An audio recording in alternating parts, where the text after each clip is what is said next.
Kalau ada orang yang kerasukan jin selama 2 atau 3 jam, tentu hal biasa. Namun, bagaimana jadinya bila ada orang yang kerasukan makhluk halus itu sampai 3 atau 4 hari?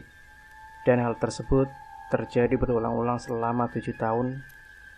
Tentu menarik untuk kita simak kisah mistisnya.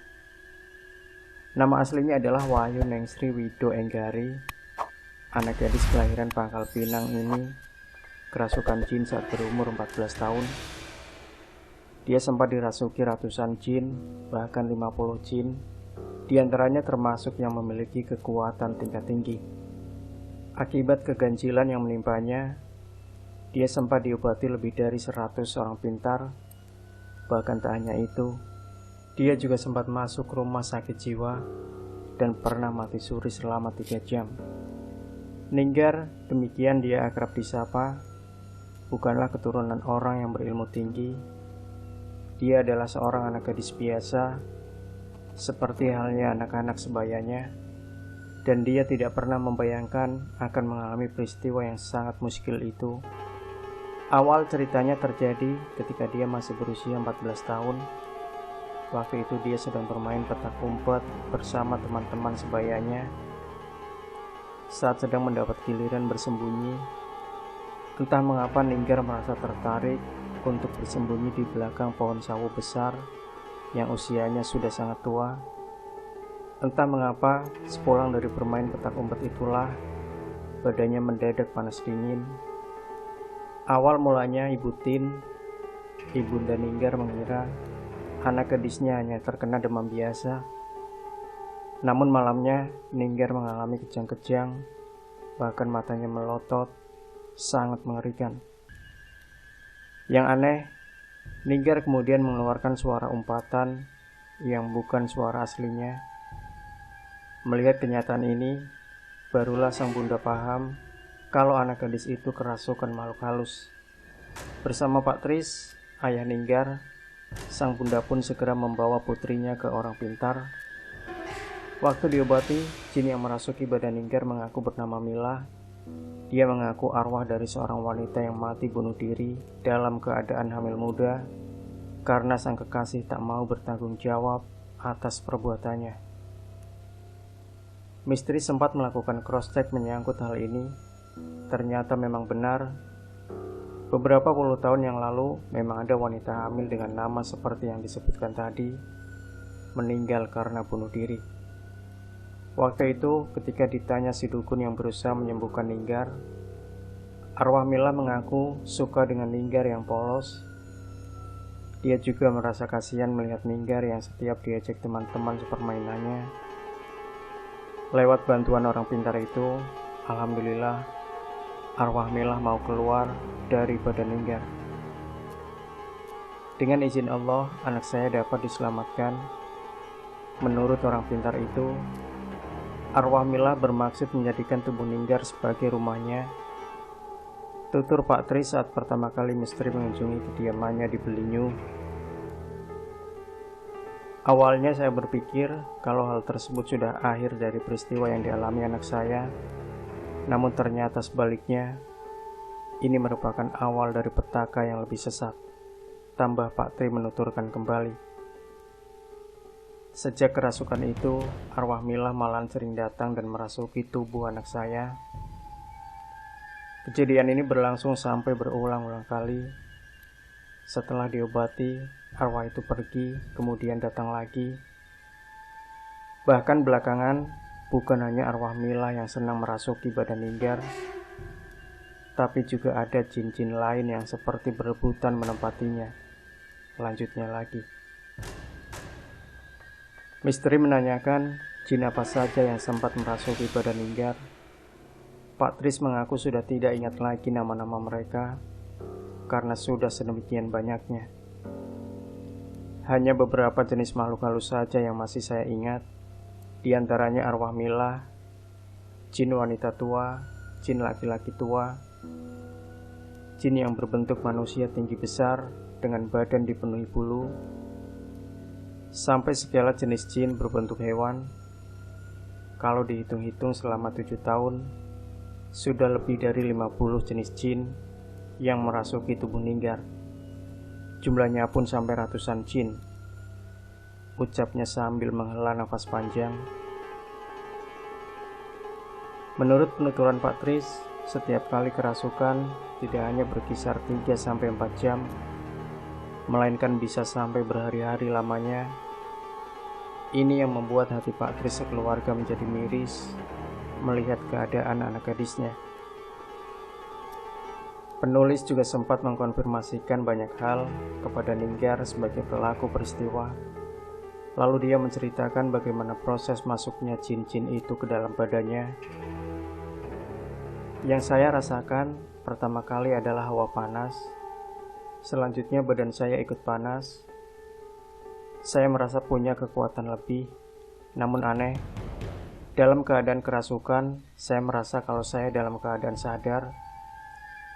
Buktinya setelah kerasukan, saya bisa menceritakan semua yang saya lihat, rasakan, dan saya alami saat sedang kerasukan, papar Ninggar.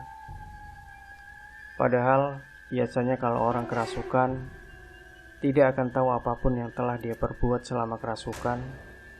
Jelas Ninggar dengan penuh semangat. Hal ini pun diakui oleh Pak Tris dan Ibu Tin sebagai orang tua yang paling dekat dan paling merasakan semua yang dialami oleh buah hati mereka.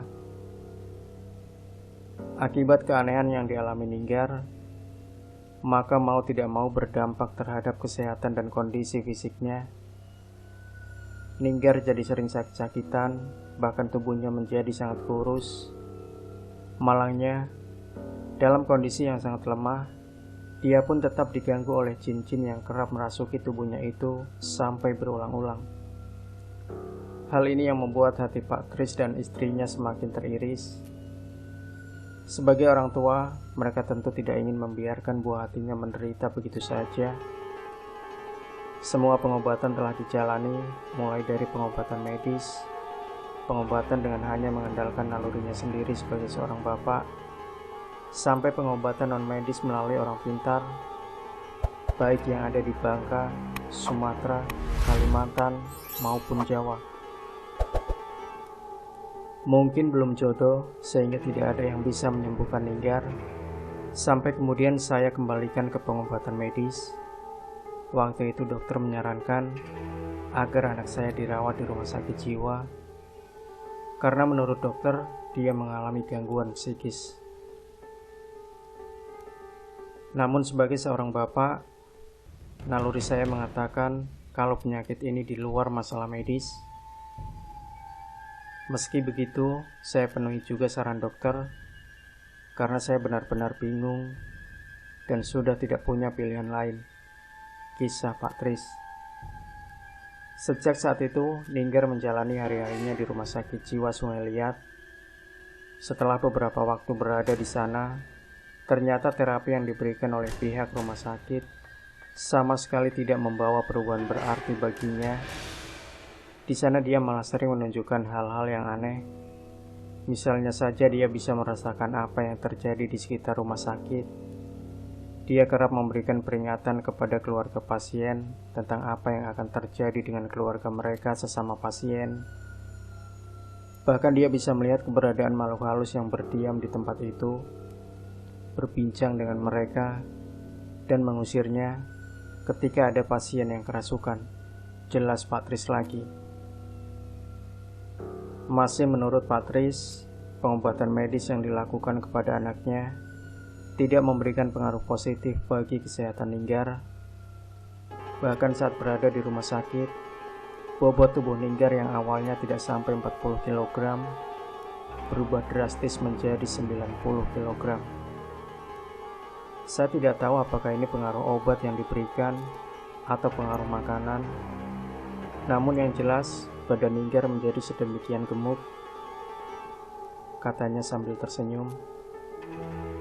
Menyadari pengobatan medis tidak membuahkan hasil seperti yang diharapkan, orang tua Ninggar pun memutuskan untuk membawa pulang anak mereka dan kembali menempuh pengobatan alternatif. Namun hal ini pun ternyata tak mudah bagi mereka. Meski sudah tak terhitung lagi jumlah orang pintar yang dimintai pertolongan, namun belum juga terlihat tanda-tanda kesembuhan. Sampai kemudian Ninggar dinyatakan meninggal dunia oleh dokter. Kejadian itu terjadi tahun 2000. Seperti biasa Ninggar kerasukan sampai 4 hari. Karena tubuhnya yang sangat lemah, dia hanya mengomel dengan omelan suara kakek-kakek. Itu berlangsung siang dan malam. Pada hari keempat, dia tak lagi bergerak. Kami pun segera memanggil dokter. Dokter memastikan kalau anak kami telah tiada. Kali ini Ibu Ninggar yang bertutur tentang kematian anaknya. Waktu itu saya tidak sedang berada di rumah. Kebetulan saya sedang tugas keluar kota. Begitu mendapat kalau anak saya meninggal, saya segera pulang ke rumah yang jaraknya lebih dari 200 km. Pak Tris menambahkan. Setelah sampai di rumah, ternyata benar kalau anak saya sudah tidak ada lagi.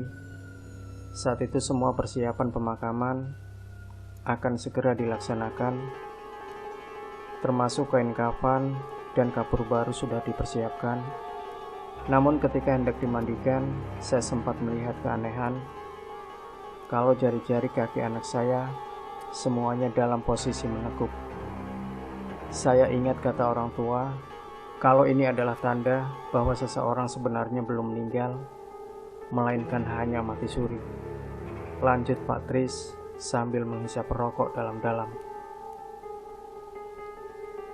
Ternyata benar kalau anak kami memang belum mati. Setengah jam kemudian Ninggar siuman dan minta diambilkan air putih. Kali ini Butin yang menimpali.